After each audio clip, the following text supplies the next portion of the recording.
Hi there, coming to you from the front office to talk about chapters 5 and 6 of the People's History of Christianity, Modern Christianity to 1900. Chapter 5, Tropical Christianity in Brazil, H.B. Cavalcante. A study in colonial Christianity, the Portuguese essentially, and then later the Protestants, largely from the United States. In two waves of immigration, of colonization. The first in the 16th century, and Cavalcante starts with the story about good Catholic ritual happening in April 26th, 1500, Easter Sunday. The Portuguese, of course, the service in Latin. You do wonder what natives thought of this, and if you're interested, there's a great book by a guy by the name of Dan Richter entitled Facing East from Indian Country, about the encounter mostly in what is now the United States between European colonizers and Native Americans. It's a brilliant book, kind of turning the tables, working with the evidence insofar as we can to understand what the colonized were thinking, feeling, and doing. And this is part of Cavalcante's approach. It is trying to decolonize Christianity and to show how the basic thesis of the book isn't until page one, or of the chapter isn't until page 157, about in the middle of the chapter, where he writes, Catholic Christianity became an indigenous religion in Brazil, eclectic, heterogeneous, pantheistic, mystical, undermining strict certainties of moral and social order. So it really is this emergence of a new religion, if you will, tropical Christianity, in the Brazilian context that Cavalcante is tracking. And he's really trying to see how religions work for average people, for the folk, through this hybridity, through this borrowing and sharing of ideas and practices between the pre-Christian practices of the indigenous peoples of Brazil to the way that they combined that with Christian practices into a new religion, in effect. In the short run, the Christians are a threat to the indigenous peoples of Brazil, very clearly. But in the long run, and this is a quote on page 148, Christianity provided local converts, important term, with the intellectual and organizational tools for recoding and reshaping their own culture. So recoding and reshaping the culture through Christianity. Chapter starts by talking about sociological dimensions of mission work. So Cavalcante is a sociologist, and he approaches the history from that perspective, that is, from below, from how people are engaged. Section for God and King, the Jesuits, Benedictines, Carmelites, Franciscans, and soldiers, of course, all imagined pacifying the indigenous peoples for God and King, who were, of course, combined in one, in effect. That is, church and state linked, united, as was the case, throughout Europe in the 16th century. Missions among Europeans then clearly tried to set up a European way of life as the encompassing culture underneath the Christianity, if you will, with ideas such as blood purity as a characteristic or ideal to realize, and you still see this tension between indigenous and mixed and European bloodlines in Brazil and actually throughout Latin America. Early Jesuit missions to the nations. If you want to see a film that highlights this, watch the film The Mission. It's somewhat historically accurate, well, over-dramatized perhaps, melodramatic in some ways, but it describes what's called the aldea system. These are these villages, working, farming, villages that were set up by the Jesuits to inculcate this European morality quality, and yet the converts remain mixed. And there's actually a new language that emerges, Tupi, which is a kind of hybrid combination of Portuguese and one of the indigenous languages as well. Those missions don't last long because when the Jesuits are suppressed, they too then were ended, and the Portuguese soldiers came in and did some devastating damage in these praying villages. Missions among African slaves is the next section. Huge numbers of increasing slaves, 3.65 million Africans taken to Brazil, starting in 1570. And interestingly, perhaps not surprisingly, there were more converts among the slaves than among the indigenous population. Because what slaves did, and this is crucial to understand not only Brazilian Christianity, but tropical Christianity more broadly. And that would mean, Haiti, the Dominican Republic, throughout the Caribbean, is that they practiced indigenous African religions under the guise of Christianity. Not that there's any duplicity, simply recognizing, seeing harmonies between the practice of Christianity and the practices that they brought with them, mostly from West Africa, of course. So what you see then is the indigenization of Roman Catholicism and the rise of new religious movements. That is, these kind of dynamic hybrids that take on new form. Candomblé, most notably, is this indigenous religion in Brazil, eclectic, heterogeneous, pantheistic, mystical, again, undermining strict certainties of moral and social order. So, most notably, local spiritual forces become aligned with patron saints, and this close connection between the earth and the Holy Spirit, in particular, Christian spirit, gives Christianity, in its tropical context, an animistic quality, breaking down the barriers between nature and spirit, body and spirit, that was so woven into European Christianity during this time period. And so you have the Orishas, these spiritual forces of nature, such as Olorun, who gets identified with God the Father, Oshala with Jesus, and so on and so forth, in various manifestations. And that process is fascinating to study, and an important warning for anybody who wants to sort of impose the orthodox version of Christianity in a mission context. Doesn't work. So that's pretty much it for the Portuguese-Brazilian line of interpretation. As Brazil modernizes, building railroads in the 19th century, starting various media enterprises, newspapers, communications, and so forth, a rising middle class. Protestants help with that and start coming to Brazil as well. And the 19th century, most of them come from North America, bringing with them a market model of Christianity. That is the disentangling of Christianity from the state.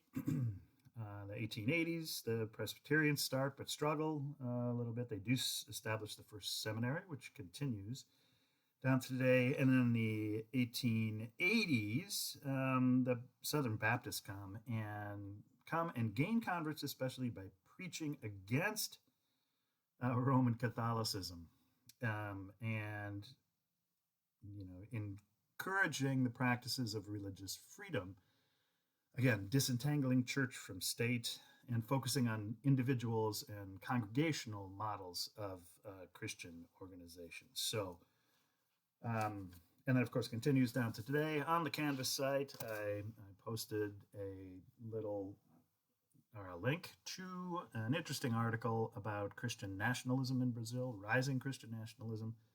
I think I posted two links, actually. One from Pew Research about the continuing emergence and rapid growth of Pentecostalism and evangelicalism in Brazil, taking converts from Catholicism by and large.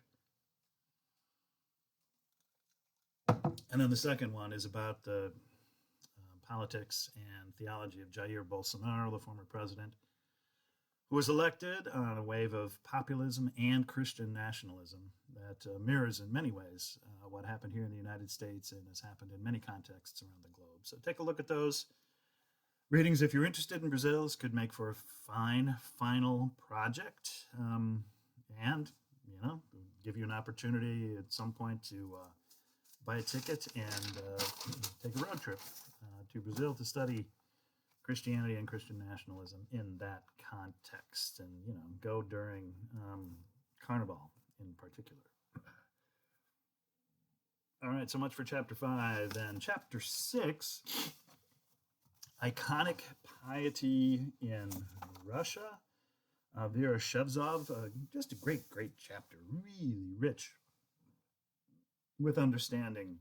The thesis is basically the people's history of Christianity in Russia is best told by means of icons, and that makes great sense. The book in its has several of these icons on pages 145 and 146, I believe. Yes. So I'll post links to these and some of the other icons on the Canvas page. But take a close look at these. First one is 1868, a church reader right here. So lay figure explains to Russian peasants right here the picture of the Last Judgment. And note how the light works here, the light coming in and shining on this icon. Sort of the illumination of God as seen and envisioned, which is at the heart of the practice. These reveal grace. I mean, if you want to understand the means of grace for ordinary people in Russia up to the 1900s at least, you have to talk about light and icons and sight, much more than baptism and Eucharist even. They didn't go to church often, were working, and had Eucharist maybe once a year, if they were lucky. So this becomes the vehicle for Christianity. Icons do. And here you have later image, a vendor of images who sometimes took some abuse from ecclesiastical authorities, especially when the icons were put on paper like this and were mass produced. The commercialization of icons becomes a huge topic of debate. How can you sell an image of grace? Interesting question, and one that Shevtsov raises. So, icons are ubiquitous. This is common knowledge across Russia, among all classes, in all kinds of contexts, in churches, homes, fields, government buildings, wherever. And there really isn't a whole lot of influence from the Reformation and the Enlightenment in Russia, but there's some, notably through the marketing of icons in Christianity, and after Peter the Great, who sought to implement some changes, modernizing Russia, obviously building St. Petersburg. But throughout, everybody agrees on the importance of icons, and icons fascinatingly take on a life of their own, even. So the chapter very clearly lifts up practices, brings them to the fore more than doctrine and dogma. Some interesting back and forth about the debates, however. So section 1, worthy of the Christian gaze. Icons bring about contrition, by seeing the icon, the love of God and the saints, view of what a moral life looks like, and a vision of heaven. All of this wrapped up in the viewing of icons.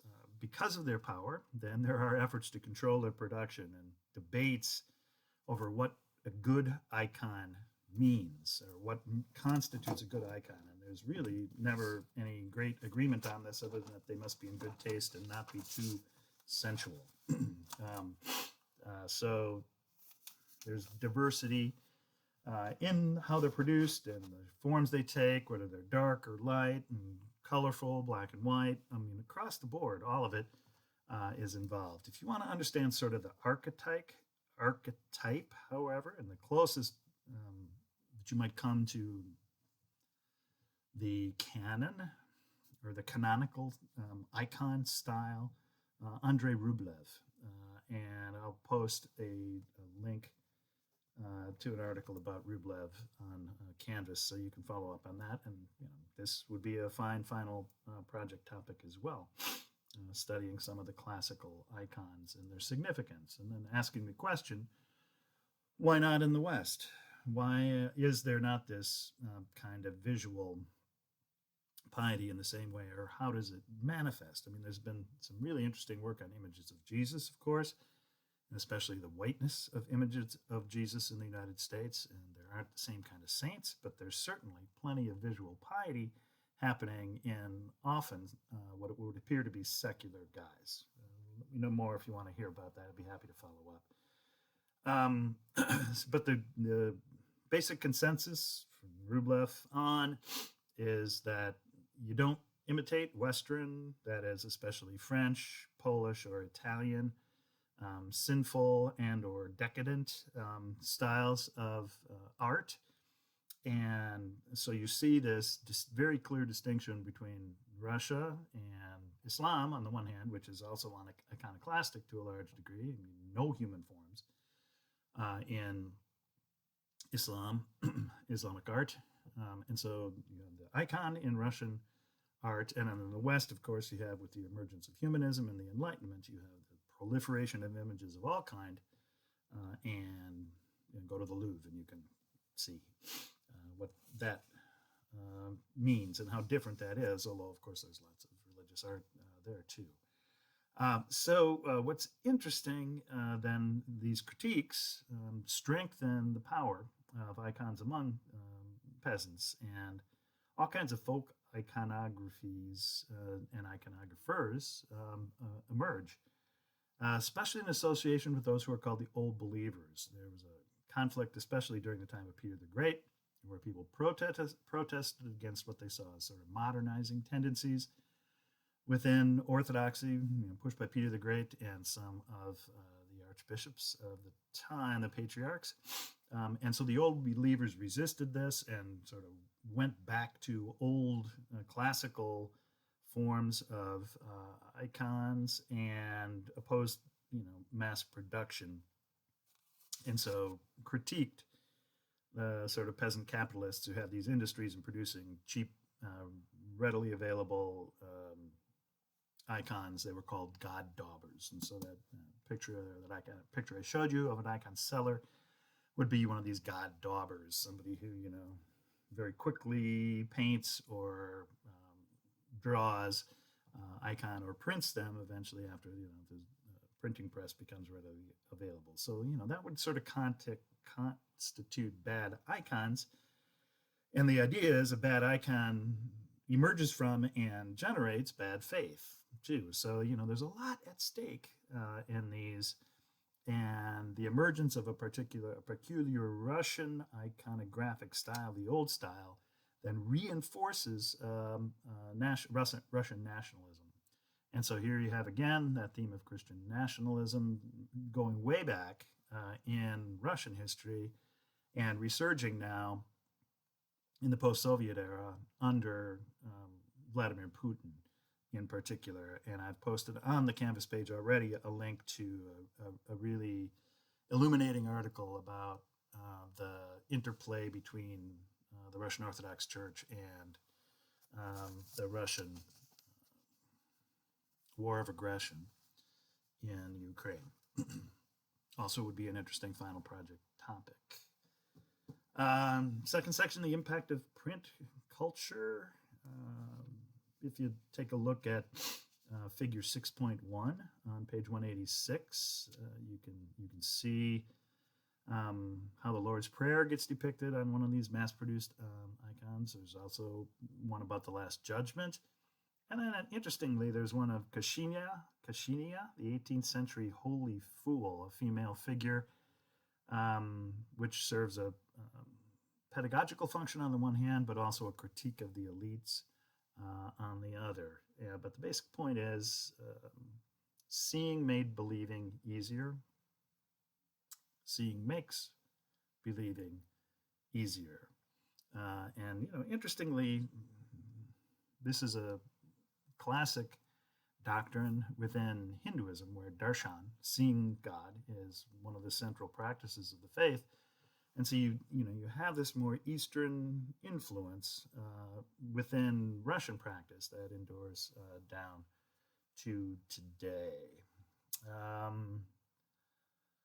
For many, machine production threatened to compromise the authenticity of an icon. And still today, you have this debate ongoing. How can a mechanized icon convey grace? Does it have to be generated by an artist who is inspired, etc.? You get the picture.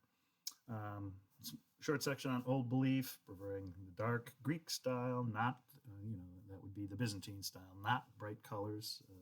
And so you have this tension between, modern icons, bright, old icons, dark.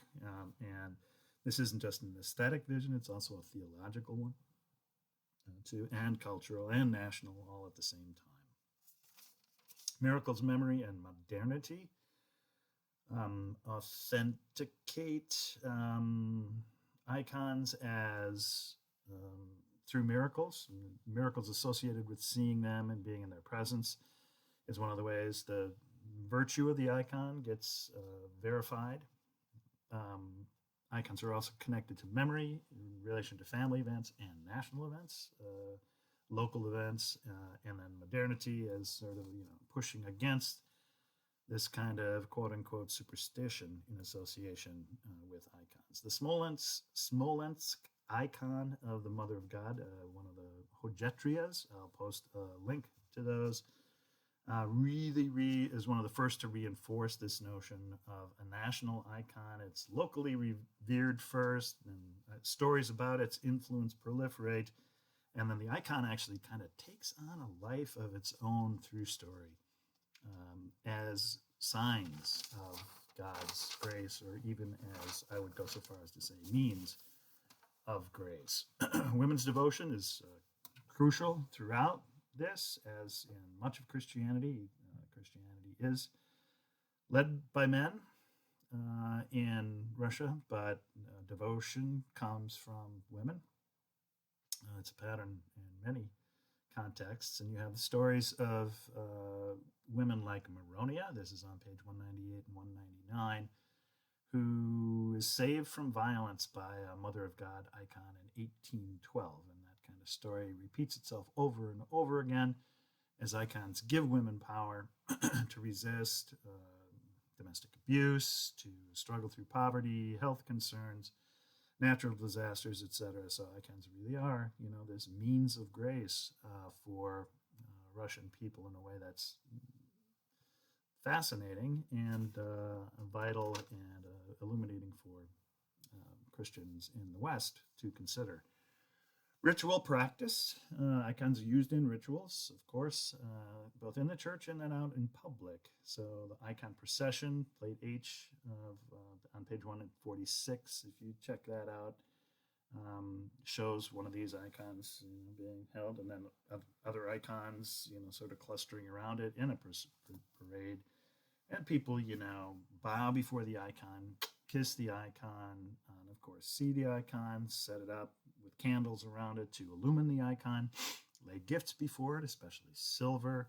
And the idea is the icon allows people to recognize the power of grace in their lives. And so it's not that you pray to the icon, it's through the icon that you see the grace of God coming to you. Icon visitation is a big thing too. That is, people will write to the congregation that holds, or the chapel that holds a particular icon, and ask that the icon be sent to them. And then there's a big festival that takes place. They travel. The clergy greet the icon with banners and bells and incense, and often these commemorate local events, the breaking of an epidemic, the restoration of buildings after a fire, etc. And sometimes in association with things like trade fairs too. And then you see the question raising, seeking a blessing from this icon in this way. How does this then connect to commercialization and to markets and so forth? And so it was Peter the Great, 1682 to 1725, who really sought to bring to this wild practice of icon circulation and icon veneration some kind of rationality and order by critiquing superstition. But that wasn't it. It's in a book called Spiritual Regulation from 1721. And Peter's idea was basically to keep this in the church as much as possible.